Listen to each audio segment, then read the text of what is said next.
Net. Myself, Safina Khanam from News Moments Network, welcomes you in News Moment English.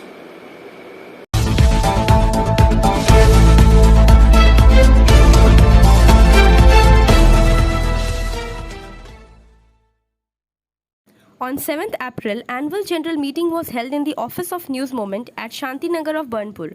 It was presided by Shri Jaiprakash Narayan, while Meghdut Prasad conducted it. Several dignitaries delivered their speeches. On Media and RTI by Dr. Chandrasekhar Datta, Media and Women by Dr. Sabira Khatun Henna, Professor of TDB College, Media and Neutrality by Shri Jaiprakash Narayan, Media and News Reporters by Satish Singh, Chief Advisor Janab S.M. Hashmi delivered his views on it also. Later, press card was also issued to the reporters. It includes Vikas Prasad, working editor, D.K. Lal, deputy editor, Rohit Mahanka, associate editor, and newsreaders like Gazia Shabnam, Rajpriya Kaur, Piyushi Kumari, Safina Khanam, senior reporter and Shair Abdul Manaf. Mr. Manaf also presented ghazals. Others present were Mohammad Kamal, Biswajit Chakrabarti, Wasim Khan, Mohammad Khalid, Sanjay Chaudhary, Mohammad Afzal, Riya Gupta, Sitaram, senior photographer, Sushil Kumar Gupta. Let us hear our guests who delivered their speeches on different subjects along with ghazals. इनकी बातों को हम लोग सुनते हैं ध्यान से और फिर कुछ समझने का कोशिश भी करते हैं, क्योंकि प्रेस चलाना है। प्रेस चलाने के लिए सबसे बड़ी बात ये है कि प्रेस दो चीज़ मांगता है। अगर कोई भी आदमी या कोई भी लड़का या कोई भी लड़की अगर ये सोच के आती है हमारे यहाँ नहीं, मतलब प्रेस में कि हमको बहुत सारा रुपया कमाना है, तो ये शायद पॉसिबल नहीं है। अगर वो ये सोच के आती है कि डेडिकेशन है और हम लोग को सच्चा जो जिसको हम लोग इंग्लिश में बोलते हैं ट्रू फैक्ट्स को प्रेजेंट करना है, तो वो लगता है कि ज़्यादा सफल होता है और वही रह जाता है मार्केट में। वैसे बहुत सारे लोग हैं, हर तरह का प्रेस आसनसोल में भी है, आसनसोल के बाद में भी है। हम लोग कुछ अलग ढंग से चलाने का कोशिश कर रहे हैं इस शिल्पांचल में। और पिछले 10 साल से देख लीजिए वहाँ पर मोमेंट 210 लिखा हुआ है। पिछले 10 साल से हम लोग लगातार 7 दिन का प्रोग्राम करते हैं और वो जो भी प्रोग्राम करते हैं हम लोग मिनिमम खर्चा में मैक्सिमम प्रोग्राम करते हैं। उसका सिर्फ यही कारण है कि हम लोग जो भी साथी है, जो भी पुराने लोग भी हैं, उन लोगों का डेडिकेशन हम लोगों के प्रति, न्यूज़ मूवमेंट के प्रति और प्रेस के प्रति बहुत ज़्यादा है। नहीं तो जितना वो काम करते हैं उसके हिसाब से हम लोगों को पे तो कर ही नहीं पाते हैं, स्टाइपेंड भी हम लोग नहीं दे पाते, चाहे कोई भी कारण रहा हो। हम लोग की दूसरी बड़ी ये खूबी थी कि अभी तक जब से हम अपना न्यूज़ मूवमेंट शुरू किए हैं, हम लोग किसी भी आसनसोल के या बर्नपुर के या जमुरिया बाराबंकी के किसी भी कोयला माफिया, लोहा माफिया, चाहे जो भी जिस भी भाषा का हो, उससे हम लोगों ने किसी प्रकार का कोई सहयोग नहीं दिया। जो भी हो, हम चाह रहे थे कि आप इसका शुरुआत किया जाए। शुरुआत करने से पहले मेरा एक प्रपोजल है आप लोगों से कि हम लोग जो प्रेस चला रहे हैं, प्रेस चलाने के लिए हम लोग को डेली खाना तो जरूर घर में खाना पड़ता है।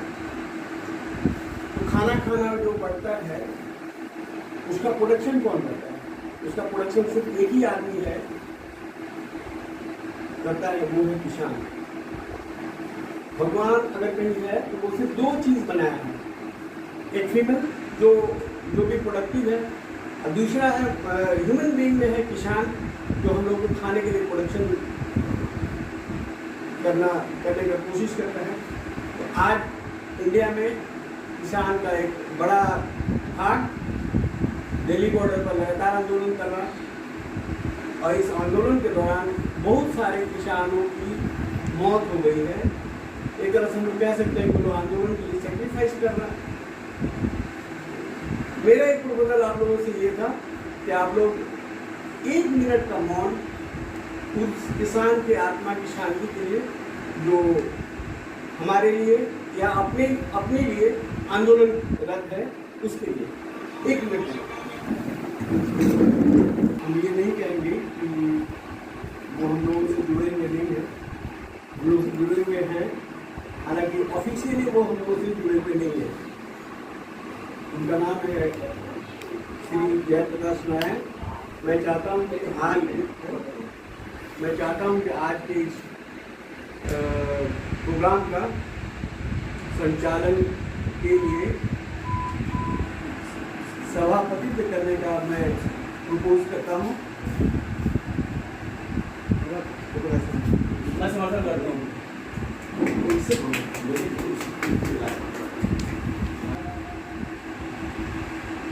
इसकी शुरुआत क्योंकि हम लोग 3 विषय पर बोलने के लिए भी लोगों को हमने आमंत्रित किया है, तो वो थोड़ा नीरस होगा। तो सबसे पहले इसकी शुरुआत अब्दुल मोनाफ भाई के नज्म से हम करना चाहते हैं।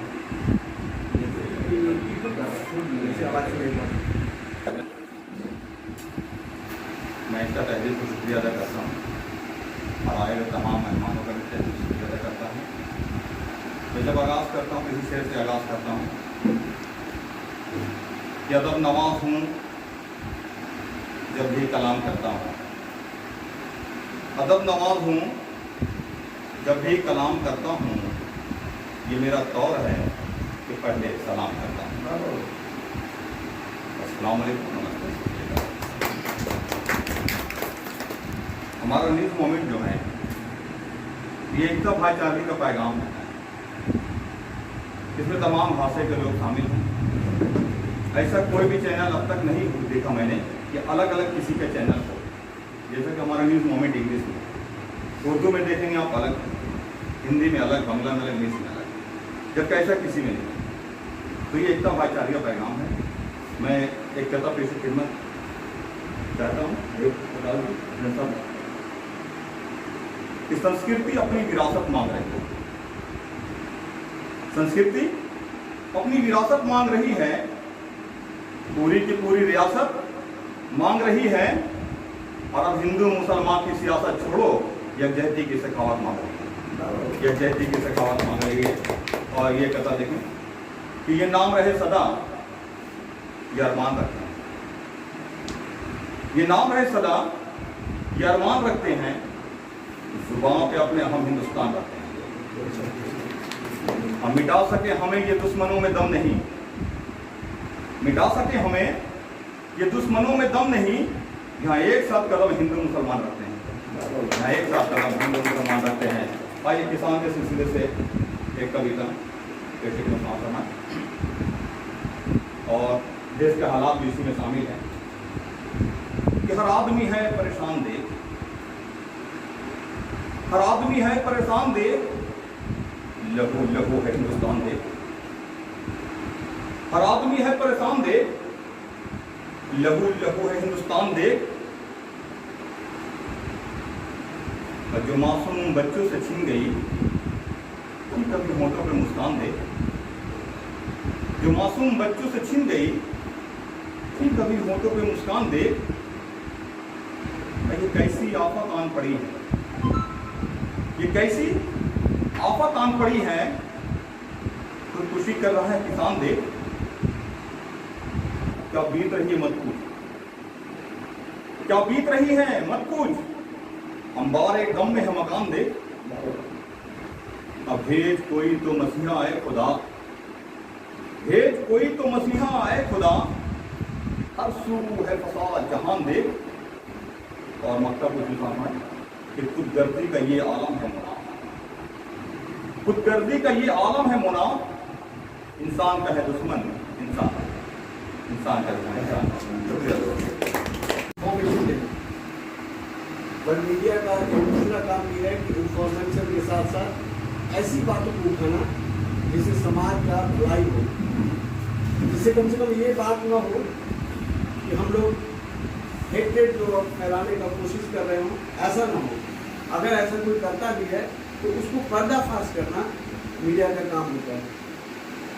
हम लोग ये प्रयास कर रहे हैं।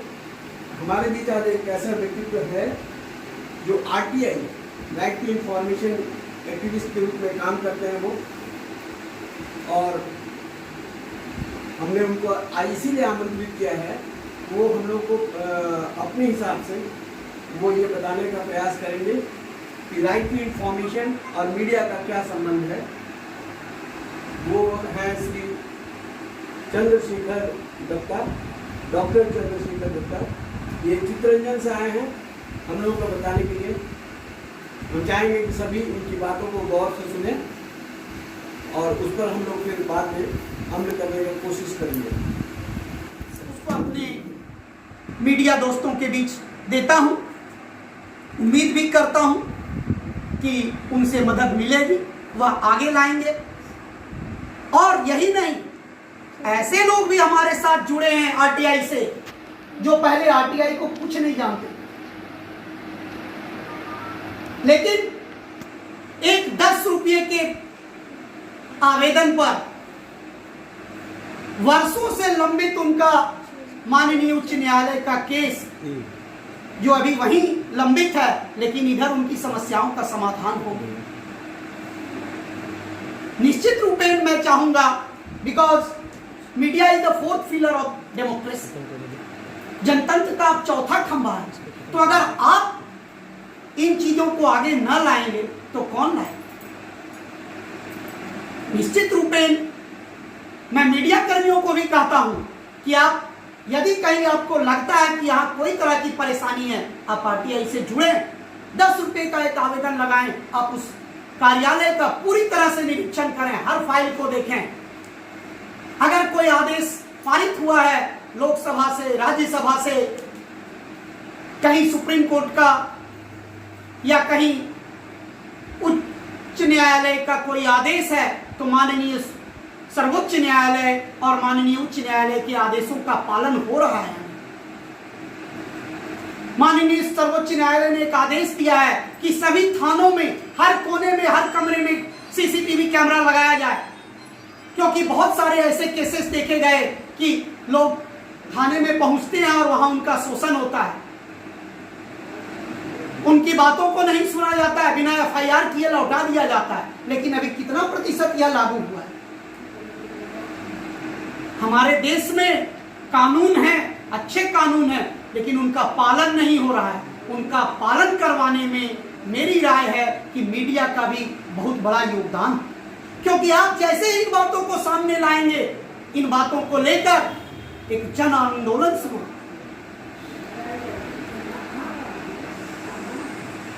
देने वाला तो ऊपर वाला है, वक्त तो इज्जो मंतसा, वक्त तो जिल्लो मंतसा, लेकिन हमारा भी कुछ कार्य है, हमें भी कुछ करना है।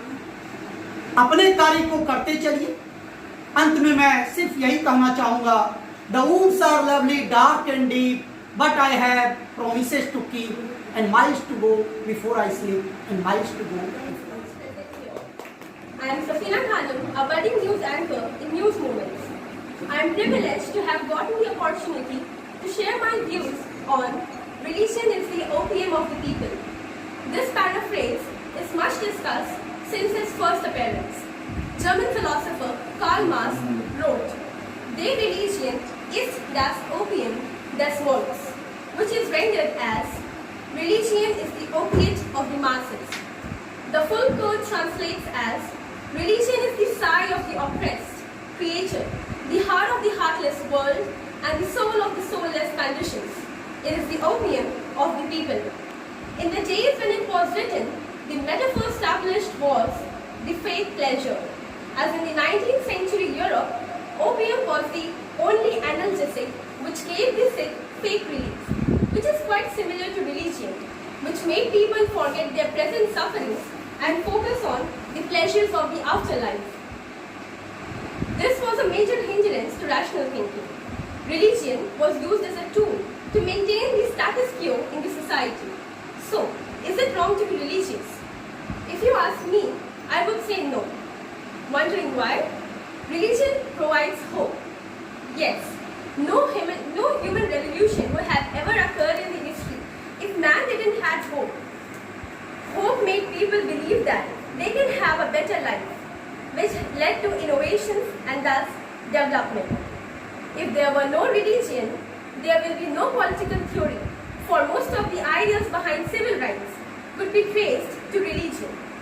Well, religion, politics and society have a mutual relationship. They learn from each other to attain perfection through reforms. But one should be vigilant enough to check through transgressions. Anything beyond limits is always harmful. We should not get fooled in the name of religion. There are examples in the history itself. Who can forget French people were fooled into thinking that the king has got the powers to rule from the divine God, until Locke, Rousseau and Montesquieu smashed this theory, proving that the donation of Constantine was fake. The genocide of Jews under Adolf Hitler, who prosecuted them in order to establish a pure Aryan nation, using religious sentiments to make the masses fool, is a long tradition and might continue if we don't stop being gullible. As a society, we must separate our obligations, both individual and social, and balance these when they come into conflict. For peace alone brings prosperity. So let's not fight on grounds of religion and promote peace and harmony. With this, I would like to conclude my speech. Thank you for having me. Asansol Urdu academy की chairman, Raniganj degree college की professor doctor Sharda खातून भी हैं। और शारदा जी को आज हमने इसीलिए बुलाया है कि हमारे साथ मेरे चैनल और मेरे पेपर के साथ बहुत सारी लड़कियां काम कर रही हैं और बीच बीच में कुछ मुद्दे उठते रहते हैं। उनको मैंने एक स्पेशल सब्जेक्ट दे के रखा था, मीडिया एंड वुमेन। देर से आई हैं लेकिन हम चाह रहे हैं कि इसके बाद इतना ही बातों को हम लोग ध्यान से सुने और जो हम भी उनकी बातों को ध्यान से सुनते हैं। पहला कदम उनका वाइड मीडिया करते हैं, हिम्मत वाली औरत है, बेवाक ढंग से अपनी बातें रखती है, तो इसीलिए हमने उनको आज बुलाया है और मीडिया एंड वुमेन पर वो अपना विचार रखेंगे। डॉक्टर शारदा खातून। टीवी पे किसी भी चीज का एडवर्टीजमेंट हो वहाँ पे औरतों को खड़ा कर दिया जाता है कि नहीं? मर्दों के लिए अगर एक सेंट भी बिक रहा है तो औरतें उसको पेश कर रही हैं। भाई क्यों? उसकी खुशबू इतनी अच्छी है कि औरतें चली आ रही हैं करीब, इसलिए मर्दों को वो सेंट यूज करना चाहिए। ये क्या है? सीधे सीधे अगर हम कहेंगे कि एक अच्छी खुशबू है, उसको किसी दूसरे औरतों को हटाकर किसी दूसरे एतबार से भी उसको पेश किया जा सकता है। वहां पे जो औरत है एक माँ के तौर पे भी पेश की जा सकती है कि बेटे ये बहुत अच्छा है, ये तुम्हें यूज करना चाहिए। या मीडिया बहुत कुछ जानती है, हम लोगों से ज्यादा जानती है, अच्छे ढंग से भी उसको प्रोड्यूस कर सकती है। कोई भी सूटकेस का न्यूज हो, सॉक्स का न्यूज हो, शूज का न्यूज हो, बैग का हो, खाने का सामान हो या पहनने ओढ़ने का सामान हो या जो भी हो, हर चीज औरतों को एज ए सिंबल इसलिए पेश किया जाता है कि उन्हें लगता है कि अगर औरत रहेगी तो हमारा सामान ज्यादा बिकेगा। मतलब औरत नहीं हुई, कोई बिकाऊ चीज हो गई। ये क्या है? ये हमारा नजरिया है, ये हमारा व्यू है, ये हमारी गंदी सोच है जो दर्शाती है कि हमें ऐसा करना चाहिए और कुछ नहीं। तो हम अपना बिजनेस बढ़ाने के लिए, हम अपने टीआरपी बढ़ाने के लिए, हम अपना खुद का फायदा करने के लिए औरतों को एज ए कमोडिटी आज भी यूज कर रहे हैं। तो जब तक हम इस पर पाबंदी नहीं लगाएंगे, जब तक मीडिया वाले खुद इस पर पाबंदी नहीं लगाएंगे, कोई और क्या कर सकता है? हम लोग उम्मीद किससे रखें? कहा जाता है कि जमहूरियत जो है उसका चौथा सुकून है, सेकुलरिज्म ये डेमोक्रेसी का चौथा सुकून है मीडिया, सहाफत। कहा जाता है ना, कई सुकून तो हिल गए, ये भी हिल रहा है। और आज कई सुकूनों के हिलने में, कई पिलर्स के हिलने में सबसे बड़ा रोल मीडिया ने अंजाम दिया। अभी हमारे भाई बात कर रहे थे, बड़ी अच्छी बातें कर रहे थे कि भाई मीडिया जो है उन चीजों को उसी ढंग से पेश कर रही है जिस ढंग से उसे फायदा पहुंचे और जिस ढंग से किसी खास को फायदा पहुंचे। कुछ खास लोग हैं जो सबको अपने ये कर लिए, गिरफ्त में रखे हैं। तो हम किसी खास को फायदा पहुंचाने के लिए सारी इंसानियत का नुकसान कर रहे हैं। इस पर कौन गौर करेगा, कौन सोचेगा? तो ये पिलर तो हिल चुका है पहले ही से। मामूली बातों को इतना उछाला जाता है और जो अहम बात है उसको इतना दबा दिया जाता है, इतना प्रेस कर दिया जाता है कि दूसरों की निगाह वहां तक पहुंचे। अब देखिए, आमतौर पर ऐसा होता है कि कोई अगर अच्छी खबर आपके हवाले से शाये होती है, छपती है, आपका जो नहीं चाहने वाला है, जो नहीं चाहता कि आपकी खबर दूसरों को मालूम हो, उस दिन का अखबार भी छुपा देगा और आपसे बात भी नहीं करेगा उस सिलसिले में, और किसी को बताएगा भी नहीं। आपके खिलाफ अगर एक उल्टा सीधा बयान आ जाए तो आदमी 10 पेपर खरीदेगा और सबको बांटेगा कि देखिए इनके बारे में क्या है। ठीक उसी तरह से ये फैलाना और ये रोकना दो अलग अलग चीज़ें हैं। एक पूरा मीडिया ग्रुप किसी एक चीज़ को अगर सामने लाना चाहता है तो गले फाड़ फाड़ के चिल्ला चिल्ला के आपके जहनों में बैठा देगा। हम लोग जो आम नागरिक हैं, हम लोग टीवी खोलते हैं, एक चैनल वही चीज़, दूसरे चैनल वही चीज़, तीसरे चैनल वही चीज़, तो हम क्या सोचेंगे यही हो रहा है पूरी दुनिया में। अगर हम अच्छी चीज़ों को पेश नहीं करेंगे तो हमारी ज़हनियत तब्दील कैसे होगी? हम कैसे समझेंगे कि कुछ अच्छा करने वाले लोग भी हैं, सभी लोग बुरे हैं? आज जो लड़कियां इनसिक्योर फील करती है, क्या राह चलते ऐसा सबके साथ होता है कि कुछ भी हो जाए? ऐसा नहीं होता है, लेकिन उनके जहनों में ये बात बैठ गई है कि ऐसा हो रहा है। इसको निकालना होगा, इस डर को खत्म करना होगा, और इस डर को खत्म करने में मीडिया का सबसे अहम रोल है।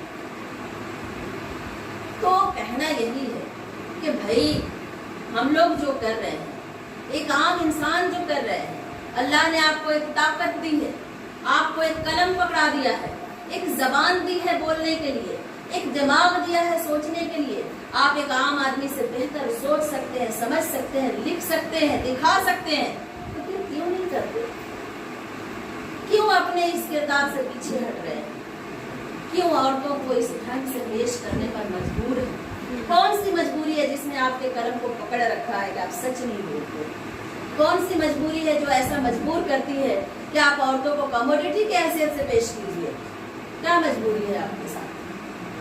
दुनिया में हर चीज बिकाऊ नहीं है, ये समझना ही भूल है कि दुनिया में हर चीज बिकाऊ है। इस लिहाज से मीडिया का बड़ा अहम रोल होता है। वो औरतें जो जर्नलिज्म से जुड़ी हुई हैं, वो औरतें जो मीडिया से जुड़ी हुई हैं, वो भी कहीं ना कहीं ये महसूस करती हैं कि अगर हम अपने आप को ज़्यादा सामने लाएंगे तो किस ढंग से सामने लाना है कि देखने वाला हमें देखे। उनके जहन में भी ये बात बैठ गई है और ये बैठा दी गई है। इसको ठीक करने की ज़रूरत है और ये एक दिन का काम नहीं है। मैंने पहले भी कहा, इसकी तहरीक घर से शुरू होनी चाहिए और इसकी तहरीक स्कूल, दरसगाह, कॉलेजेस, यूनिवर्सिटीज़, दफातर, ऑफिसेज जितना है, वहाँ से लेकर आपको कोर्ट तक, अदलिया तक, असेंबली तक, हर जगह पहुँचनी चाहिए। तब जाकर औरतों के लिए सही मानों में कुछ अच्छा काम हो पाएगा। मीडिया जो है, अगर औरतों के लिए कुछ करना चाह रही है तो मीडिया अपने आप को पहले सुधारे। हमें क्या लिखना है, हमें कैसे लिखना है, हमें कैसे पेश करना है, हमें कैसे अमल करके दिखाना है, ये तमाम चीज़ें अगर आप खुद करेंगे तो औरतों का ज़्यादा भला होगा। हो गई बात, और कुछ कहना है? ठीक है।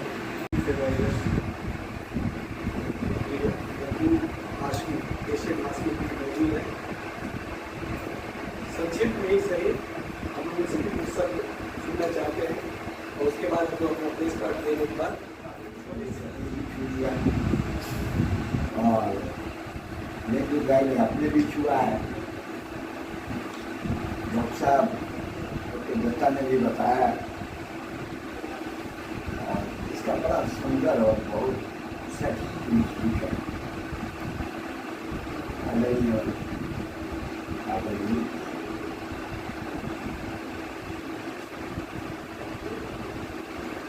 ये बात आज की सभा से अगर आप देखेंगे तो ये निकल के आई है बात, वो है कि आज हम एक डेमोक्रेटिक कंट्री में हैं, गणतांत्रिक देश में हैं और मीडिया इसका चौथा स्तंभ है। अगर गणतंत्र को बचना है, इसको सही पथ पर चलना होगा, वैसे किसी ने कहा। उसके साथ डॉक्टर साहब ने अधिकार की बात कही, इसको आरटीआई कह दीजिए आप। आदरणीय खातून ने,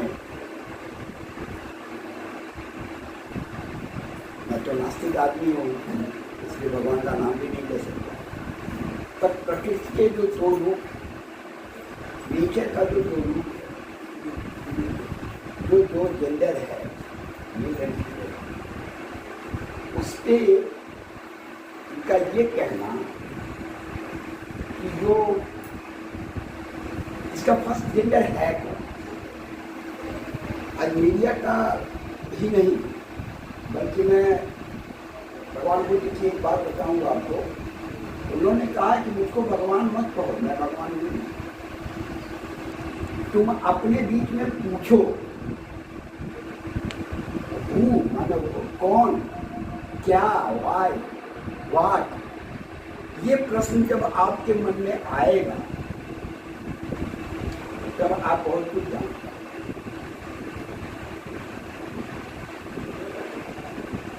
आदरणीय खातून जी का एक इशारा था नेचर के इस बेईमानी पर। एक तरफ पुरुष शक्तिशाली है, स्त्रियां कोमल हैं, और इसलिए पुरुष की सत्तात्मक जो है वो उस पर अत्याचार करता है। आप जैसे काफी लोग मेडिकल साइंस के बारे में भी जानते हैं, पर मेडिकल साइंस कहता है कि सेक्स जो एक फीमेल के पास एक मेल से 1 time sex, not 1 2 3 4 5 6 7 8 9 10 but 1 lakh times. लेकिन आप दुनिया के किसी भी इतिहास में कभी नहीं बता पाएंगे कि फीमेल ने बलात्कार किया है। आखिर क्यों? उन्होंने कम्युनिटी शब्द कहा, ये इंडिया की बड़ी पुरानी बात है, चल रही है, आती है। उन्होंने कॉर्पोरेट को जोड़ा कि वो हर प्रचार में स्कीम को लाता है, इसलिए कि आप देखेंगे अभी ये महीना चैत का खत्म हो रहा है, बैसाख जेठ आषाढ़ आएगा, तो आषाढ़ या सावन भादों में देखेंगे कि छोटी छोटी नालियाँ जो है ना, जो नदियों से निकलती हैं, वो बौरा जाती है और इधर उधर बहने लगती है, और इतना बहती है कि कभी कभी गाँव का गाँव भी नष्ट है। तो हम पुरुष जो है वो उसी तरह से मेल मिल ठीक उसी तरह से। मेरा सब्जेक्ट था न्यूट्रलिटी का, बात आई प्योरिटी। मैं आपको थोड़ा सा तवारीख में लिख लूँगा, इतिहास में ले चलूँगा।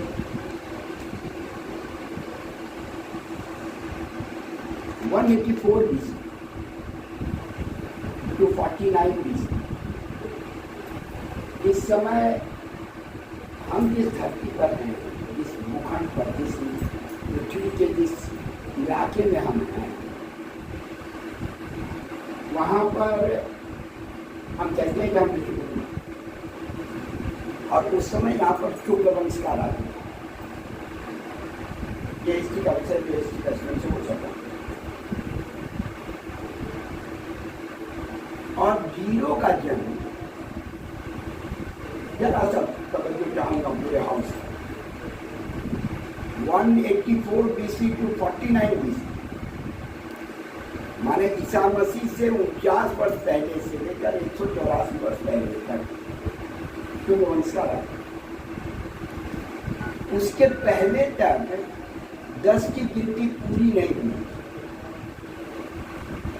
क्योंकि 1 2 3 4 5 6 7 8 9 10 जब आप लिखेंगे, ऐसा 9 जब लिखेंगे, जब 10 पर आएंगे, 1 की दाहिनी तरफ जब 0 लगेगा तब वो डबल डिजिट, जो डबल 0 लगा दीजिए तो 100 कर दीजिए, 4 लगा दीजिए तो 1000 लगा दीजिए। इंडियन हिस्ट्री में, वर्ल्ड हिस्ट्री कहता है कि 498 में मगध में जीरो का जन्म हुआ। मगध में जीरो का जन्म हुआ। अपना विश्वास करते हैं क्या हीरो का जन्म आर्यभट्ट ने किया, जिसके नाम पर स्पेस भी है। तो उसके पहले अगर हम अपने को ले जाएं, मान लीजिए मीडिया आपको ले जाती है, कभी कभी आप सुनेंगे समुद्र में हजारों 10,000 20,000 50,000 वर्ष पहले, लाखों वर्ष पहले, ये ऐसी बात है वैसी बात है। और अगर आप टीवी देखें, ज्योग्राफी चैनल निकाल के बच्चों को दिखाने तो देखेंगे कि बहुत सारा जानवर ऐसा है जो आज से लाखों वर्ष पहले खत्म है।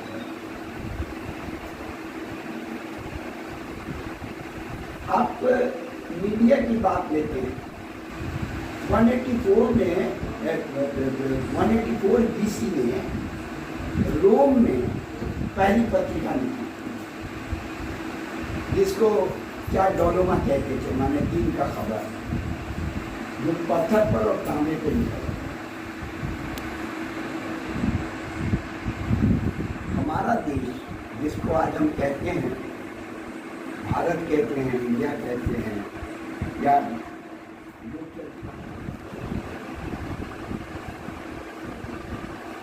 आज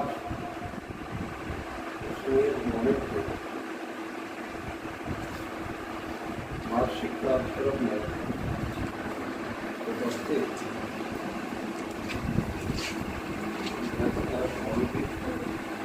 डॉक्टर साहिब मुकदमा और सारे घटनाओं का प्रस्तुतिकरण इस प्रकार हो जिससे जनता का मार्गदर्शन हो सके। उत्तम लेख, संपादकीय, ज्ञानवर्धक सूचनाएं, श्रेष्ठ मनोरंजन आदि सामग्रियों का खबरों में समावेश होना चाहिए, तभी समाज सही दिशा में जा सकता है। मीडिया समाज के अनेक प्रकार से नेतृत्व प्रदान करता है, इससे समाज का विचारधारा प्रभावित होती है। मीडिया को प्रेरक की भूमिका में भी उपस्थित होना चाहिए, जिससे समाज एवं सरकार को प्रेरणा एवं मार्गदर्शन प्राप्त हो। मीडिया समाज के विभिन्न वर्गों और हितों का रक्षक भी होता है। वह समाज की नीति, परंपराओं, मान्यताओं तथा सभ्यता एवं संस्कृति की प्रहरी की भूमिका अदा करता है। पूरे विश्व में घटित विभिन्न घटनाओं की जानकारी समाज के विभिन्न वर्गों को मीडिया के माध्यम से मिलती है, अतः उसे सूचनाएं निष्पक्ष रूप से सही परिप्रेक्ष्य में प्रस्तुत करनी चाहिए। मीडिया की बहुगामी भूमिका देखते हुए कहा जा सकता है कि मीडिया आज विनाशक एवं हितैषी दोनों भूमिकाओं में सामने आया है। अब समय आ गया है कि मीडिया अपनी शक्ति का सदुपयोग जनहित में करे और समाज का मार्गदर्शन करे, ताकि भविष्य में भाषणासुर होने से बचा जा सके। आज की ये जो हम लोग जो परोस रहे हैं, रियल में एक खबर हुआ, खबर की ऑथेंटिसिटी कितनी है उस पर हम नहीं जाते हैं, खबर कर देते हैं। लेकिन एक सही पत्रकार का ये होना चाहिए कि अगर हम कोई खबर उठा रहे हैं, कोई किसी का आरोप लगा रहा है, तो दोनों पक्ष के तरफ से हमको उसका बयान को प्रस्तुत करना चाहिए, न कि एक तरफ से। इसलिए मैं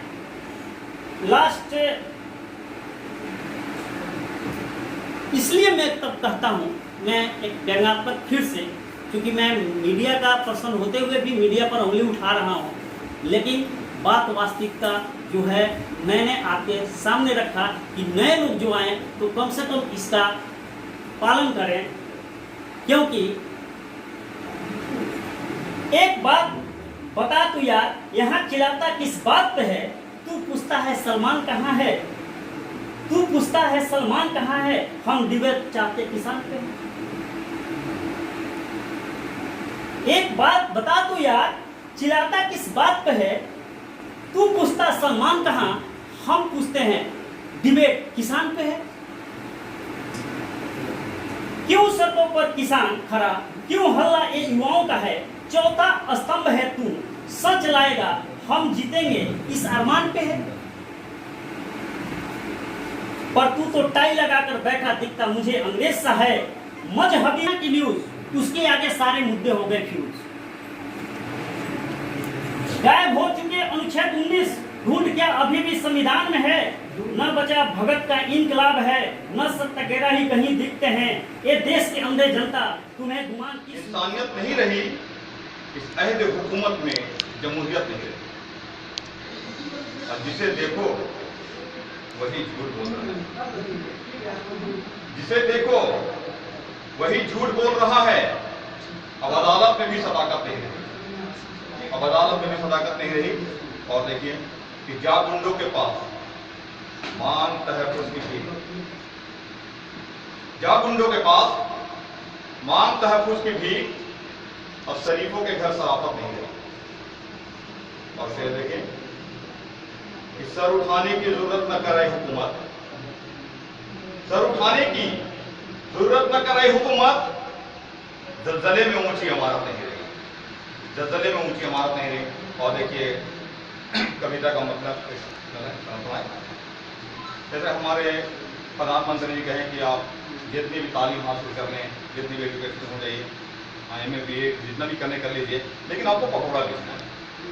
तो इसी पकौड़े से मुंतलिक आपको कभी साथ चाहेंगे कि आप बात को रिपीट करें और मसला पाई होगी मेरी।